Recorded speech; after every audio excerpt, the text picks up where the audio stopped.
राना सनाउल्लाह गद्दार खत्म नबूवत है या नहीं? राना सनाउल्लाह खत्म नबूवत का गद्दार है। ये भरा मजमा मुस्तरद करता है राना सना के किसी भी मज़ार को। राना सना कादियानियों का यार है, खत्म नबूवत का गद्दार है और फांसी का हकदार है। हाय अफसोस उन दाढ़ियों पे जो मूंछों पे कुर्बान हो गई। वाए नाकामी मताए कारवां जाता रहा। ये हैं डॉक्टर अशरफ आसफ जलाली, जिनके नज़दीक हुकूमत और तहरीक लब्बैक के दरमियान जो मुआहदा हुआ है जिसमें राना सनाउल्लाह के दस्तखत हैं। उनका ये कहना है कि राना सनाउल्लाह जो है वो इस्लाम से खारिज है, वो काफिर है और इस तरह के उन्होंने फतवे जारी किए हुए हैं और लोगों से कहलवाया भी है उन्होंने। यानी कि उनके नज़दीक हुकूमत और तहरीक लब्बैक के दरमियान ये मुआहदा जो हुआ है, ये मुआहदा नहीं होना चाहिए था। तहरीक लब्बैक को उनके साथ मुआहदा नहीं करना चाहिए था राना सनाउल्लाह के साथ। और उन्होंने काफ़ी जो है वो तहरीक लब्बैक की क़यादत की फुटेजेस साथ अटैच करके जो मुआहदे की हो रही थी और एक सेमिनार भी किया और उसके अंदर जो भी उन्होंने अपनी बातें कही। लेकिन मैं आज इनके कुछ एतराज़ात के जवाब देने जा रहा हूँ, जिन एतराज़ात को आपने देखना है और ये समझ रहे हैं कि शायद इनको मुज़ाकरात नहीं करने चाहिए थे।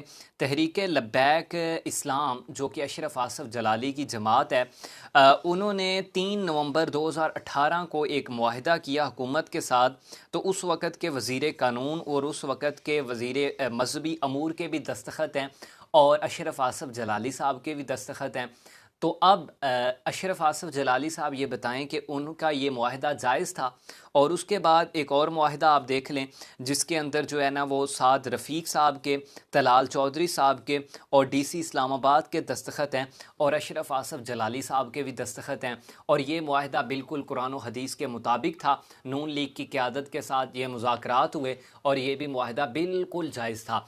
इन्होंने एक और जगह पे भी तहरीक लब्बैक की बुनियाद इब्ने तैमिया की फिक्र पे नहीं, कासिम नानोतवी की फिक्र पे नहीं, अशरफ थानवी की फिक्र पे नहीं, रशीद गंगोही के फिक्र पे नहीं। तहरीक लब्बैक या रसूल अल्लाह सल्लल्लाहु अलैहि वसल्लम की बुनियाद उस इश्क रसूल सल्लल्लाहु अलैहि वसल्लम पर है जिसके प्याले इमाम अहमद रजा बरेलवी ने पिलाए हैं। और आज के नाबालिग नजरियाती लोगों से कोई हेर फेर की बातें करके कोई नई रिजवियत बनाकर अगर वो चाहते हैं कि फिक्रे रजा की इस फसल का फल वो काट लें, अशरफ आसफ जलाली जिंदा है, हम उनकी टांगे काट देंगे।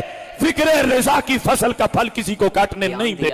और ये कहा कि तहरीक लब्बैक की बुनियाद जो है वो इब्ने तैमिया की फ़िक्र पर नहीं, रशीद गंगोई की फ़िक्र पर नहीं, कासिम नानोतवी की फ़िक्र पे नहीं, जो है वो अशरफ थानवी की फ़िक्र पे नहीं, बल्कि तहरीक लब्बैक या रसूलुल्लाह की बुनियाद जो है वो फ़िक्र रज़ा पे रखी गई थी। और आज का अगर कोई बलैल रिजवी कोई नई रिजवियत कायम करके ये जो तहरीक लब्बैक का फल है ये काट लेगा तो हम ऐसा नहीं होने देंगे। तो अशरफ जलाली साहब, आप के नज़दीक सिर्फ साद रिजवी और तहरीक लब्बैक पाकिस्तान की क़यादत मुशरक है, यही जो है वो काफिर हैं, यही गलत हैं, पूरे पाकिस्तान के उलमा सही हैं, सिर्फ यही 2-4 उलमा गलत हैं।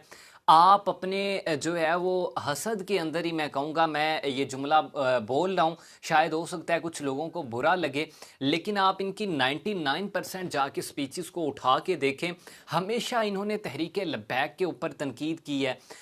आपको तहरीक लब्बैक के अलावा कोई और नहीं नज़र आता। आप ये समझते हैं कि तहरीक लब्बैक को देवबंद मसलक के साथ नहीं बैठना चाहिए, अहले हदीस मसलक के साथ नहीं बैठना चाहिए। लोग ताज़ियत करने के लिए आए जब खादिम रिजवी रहमहुल्लाह का विसाल हुआ तो तब लोगों ने मुलाकात की, आपने उनकी फोटेजेस लगा के आपने उनके ऊपर तनकीद की। अब मैं ये पूछना चाहूँगा, ये शाह अहमद नूरानी रहमहुल्लाह की तस्वीर आप अपनी स्क्रीन पे देख रहे हैं जिसके अंदर वो नमाज़ पढ़ा रहे हैं और पीछे शिया मज़हब के भी लोग खड़े हैं, देवबंद मसलक के भी हैं, अहले हदीस मसलक के भी हैं। और इसी तरह एक और फोटेजेस है जिसके अंदर आप देखें कि जो है वो शाह अहमद नूरानी रहमहुल्लाह बैठे हुए हैं और उनके साथ मौलाना फजलुर रहमान साहब भी हैं, शिया मज़हब के भी एक शख्स बैठे हुए हैं, बाकी लोग भी बैठे हुए हैं। तो उनके ऊपर आप पहले फतवा लगाएं ना, उसके बाद आप आ जाएं, साद रिजवी के ऊपर भी फतवे लगा